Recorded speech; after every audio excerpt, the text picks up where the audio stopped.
When you had gotten the job last year, Oscar Pereira was one of the first people to speak out and say that he always knew that you were going to be a head coach in Major League Soccer. Is this matchup going to be special going up against him? Yeah, Oscar's a good friend, and obviously FC Dallas was a team that I played at for a couple of years, so I still know a lot of people there. But Oscar's a good friend. I think he's an excellent coach as well. He gets his team competing, and they're very organized and tough to play against. So they've had a couple, tough results the last 2 games, so I think they'll come in at home fired up. And for us, it's to be ready when we go in and compete against them. But Oscar's a good man, and I look forward to seeing him. They've had some injuries as of late, similarly to you guys. Knowing that and not sure what their projected starting 11 is going to be, do you change your tactics at all? No, not entirely. I mean, we have expectations of maybe who will show up, but we have contingencies if certain guys don't come out on the field. But it's too hard to predict what other teams are actually going to show up with, especially when it's based off injury. I think they're probably saying the same to us and trying to figure out who might be in the back line and who might not. And I think it's a slippery slope trying to do too much of a game plan based on who you think might be out there. But we have our ideas on what we want to do when we go there, and we'll stick to it. If one guy, for example, is a little bit different, then it would just be a minor adjustment, nothing major. After the Chicago game, you had said that the good moments in that game were really good and the bad moments were really bad. How do you bridge that gap?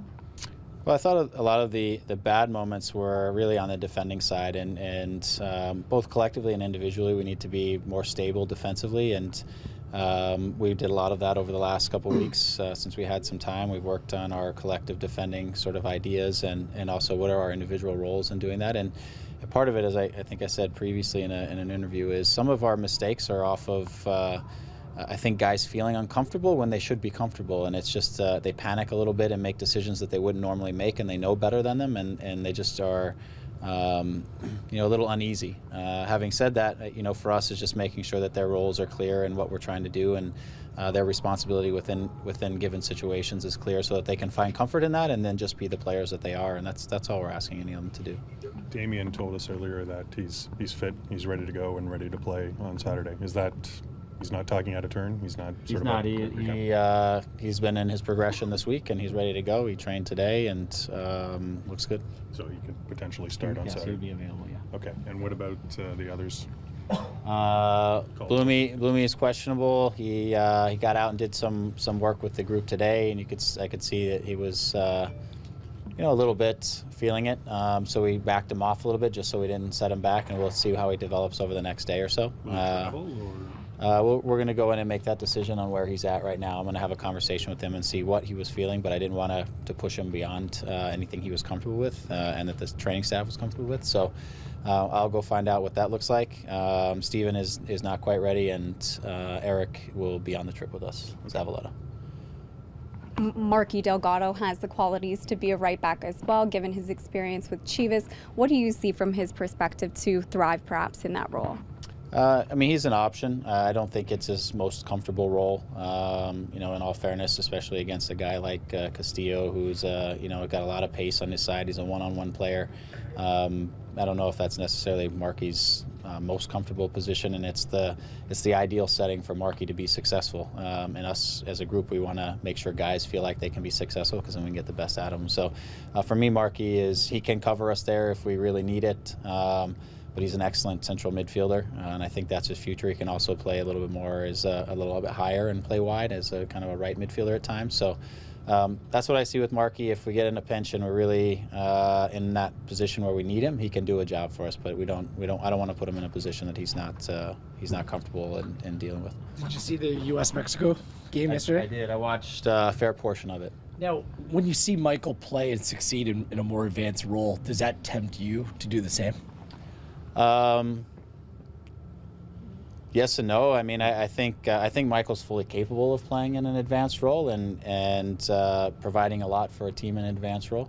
At the same time, I think he's good for us in defending role. I think you can put Michael on the field in most positions in midfield, and he's gonna be excellent. But I thought he played very well last night. My only disappointment in the match was that he played 90 minutes, and that was really irritating.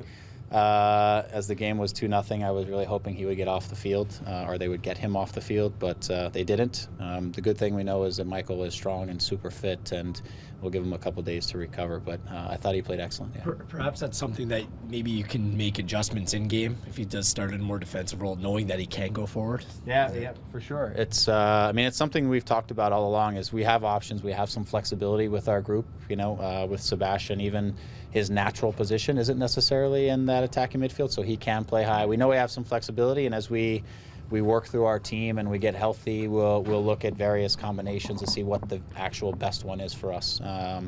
So that's definitely, it's a thought process that we've been batting about ever since we even switched our formation. It's something we knew we would look at some point. If Bloom can't go, then what's the option at right back, especially with Warren suspended? Do you move Nick to the right back position? Nick is an option. I mean, we could look at other guys who maybe aren't ultimately comfortable, maybe a left-sided player who could play on the right side with the idea of really having a defensive responsibility as much as anything. There's ideas in terms of what solution. I don't want to give it on camera, but we'll figure out exactly what that looks like. Was there any conversation or understanding between yourself and US Soccer about how long Michael should have played last night? No, I wouldn't call it understanding. There's always a request that our guys don't play 90 minutes. I mean, in the end, coaches make decisions. I'm sure Jurgen wants to win the game, and he feels that was an appropriate thing for him to win the game.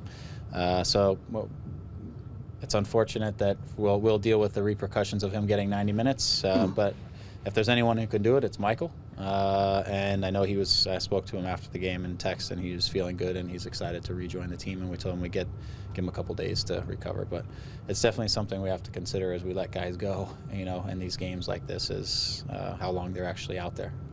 As far as this game is concerned, you could look at it two ways in terms of your opponents. Is this a good time to play them or a bad time to play them, bearing in mind what happened to them on their own pitch last week? How do you see that, Greg?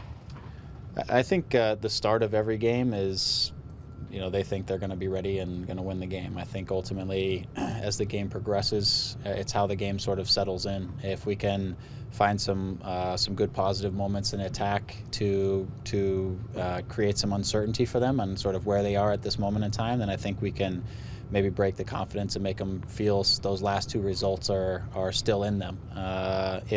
If they come out and get some early chances against us and they feel like they've turned the tide a little bit, then you're going to deal with a confident team for 90 minutes. So I think the start of the game is important for both of us, because we need to look to try to get the first goal in one of these games, which I think will be important for our team. At the same time, we don't want to give away anything. That's a big focus for us, is how we defend and collectively defend. How's Stevie doing? Because it's been a month now. So is there a timeline as to when he's going to be able to return? Well, he had a follow-up scan. I think it was the day before yesterday.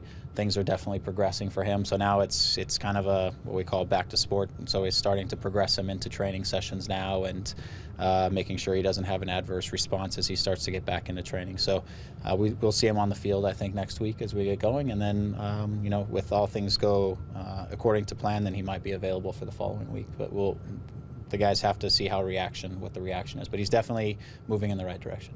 How do you sense the confidence of the group at the moment? You had another bye week, which you probably didn't want, but do you feel that with every passing game and the results go against you, sometimes unwittingly, sometimes self-inflicted, that, as you say, the start of the game is so important to establish a foothold in the game?